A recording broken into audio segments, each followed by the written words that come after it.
On est malade et on ne reçoit pas? Eh bien, ne reçois pas. Je resterai, ne bougerai pas ici tant que tu ne m'auras pas payé. Je suis malade pendant une semaine, je resterai une semaine. Je suis malade pendant un an, je resterai pendant un an. Ah, j'aurai deux petites pères. On me la fait pas à moi avec le Auteuil et les Fossés toujours.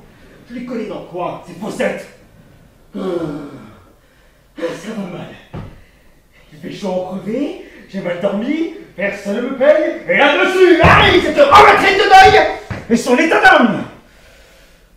Oh, j'ai la tête qui éclate. Un petit verre de vodka ne me ferait pas de mal. Oui, j'en prendrai bien volontiers. Quelqu'un là-bas? Que voulez-vous? Un verre de vodka. Je suis beau avec ça. Couvert de poussière, botte sale, à la baie, et ensuite, tu vas pas être un gilet?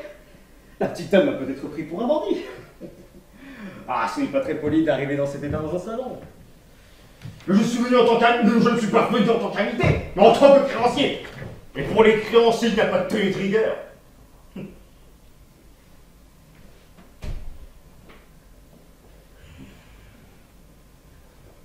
Vous prenez bien des libertés. Moi? Non, rien. Mais qui croit que tu parlais? Silence! C'est il qui nous l'a envoyé celui-là, maintenant on l'a sur le dos. Ah, je suis dans une colère, mais dans une colère! Dans un état de rage! Avec gens poussière! Le monde entier! Oh, me trouvez mal. Quelqu'un là-bas?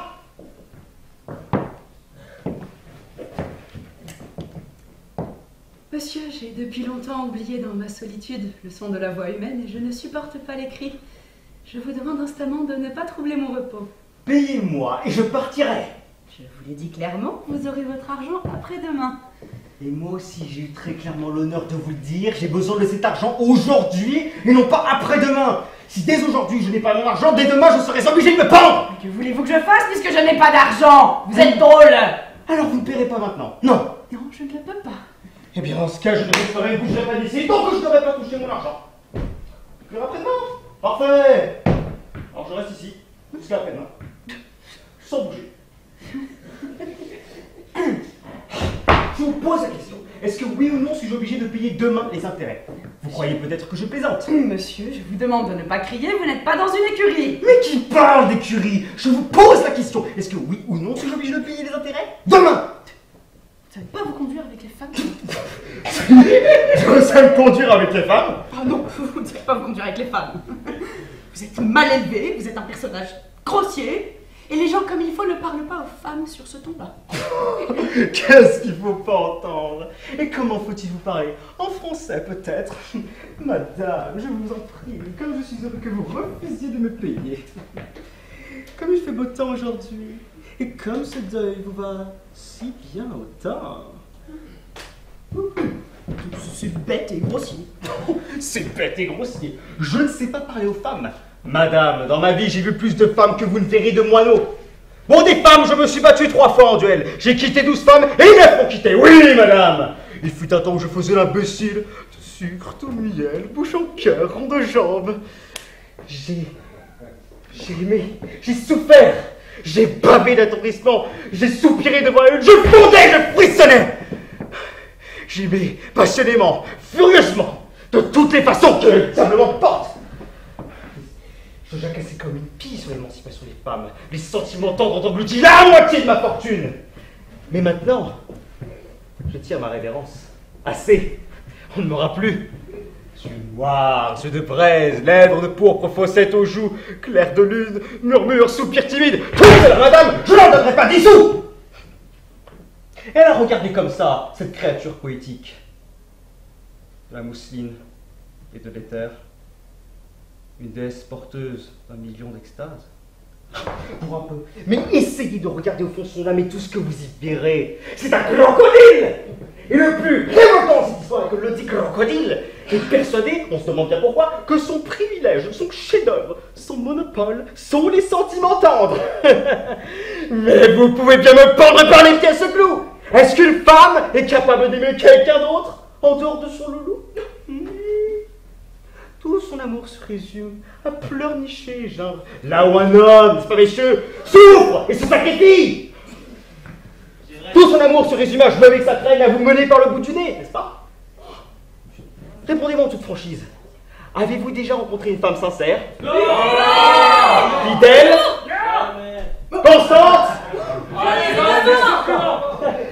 Vous n'en avez jamais rencontré! Ne sont fidèles et constantes que les vieilles et les guenons. C'est vrai ça! C'est faux! Vous avez plus de chances de croiser un chat avec des cornes à merle blanc qu'une femme fidèle! Tout à fait! C'est un fait avéré! C'est complètement faux. Permettez!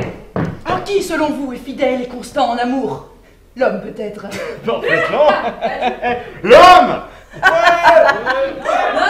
L'homme, fidèle et constant en amour. Bah, c'est du nouveau, ça. Mais qui vous a permis de parler ainsi? Les hommes sont fidèles et constants en amour. Si on allait par là, mon petit monsieur, je vous dirais que de tous les hommes que j'ai connus, le meilleur, c'était mon défunt mari. Je l'aimais passionnément, de tout mon être. Je l'aimais comme peut aimer une jeune femme sensible. Je lui ai donné ma vie, mon bonheur, ma fortune. Je ne vivais que par lui. Je l'adorais comme une païenne et lui. Lui, ce meilleur d'entre tous les hommes, me trompait à chaque pas de la façon la plus éhontée. Après sa mort, j'ai retrouvé dans son bureau un plein tiroir de lettres d'amour et de son vivant. Oh, j'y songe encore avec horreur. Il me laissait seule parfois pendant des semaines, faisait la cour à des femmes sous mes yeux, me trompait ouvertement, jetait mon argent par les fenêtres et se moquait de mes sentiments. Et malgré tout cela, je l'aimais et lui restais fidèle, avec la même constance. Je me suis pour toujours enfermée dans ces 4 murs et je porterai le deuil jusqu'à mon mort. Le deuil? Mais pour qui me prenez-vous? Comme si je ne savais pas pourquoi vous portiez ce domino noir, ni pourquoi vous vous êtes enfermé entre ces 4 murs. C'est si mystérieux, si chaotique. Un lieutenant ou quelques poètes minables passera dans le bois et songera: ici vit la dame qui par amour pour son mari s'est enfermée entre 4 murs. On les connaît ces trucs-là. Que vous permettez-vous?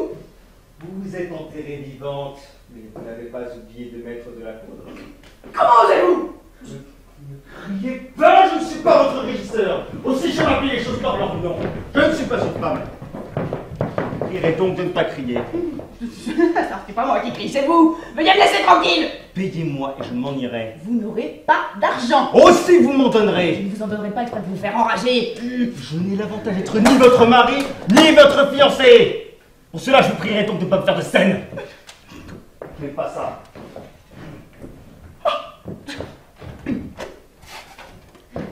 Vous êtes assis?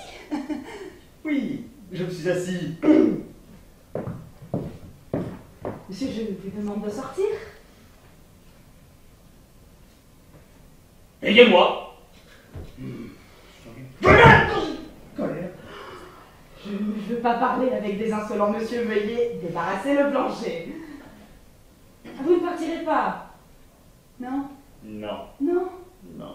Ah non? Non. Non? Non. Non? Non. Vous l'aurez voulu?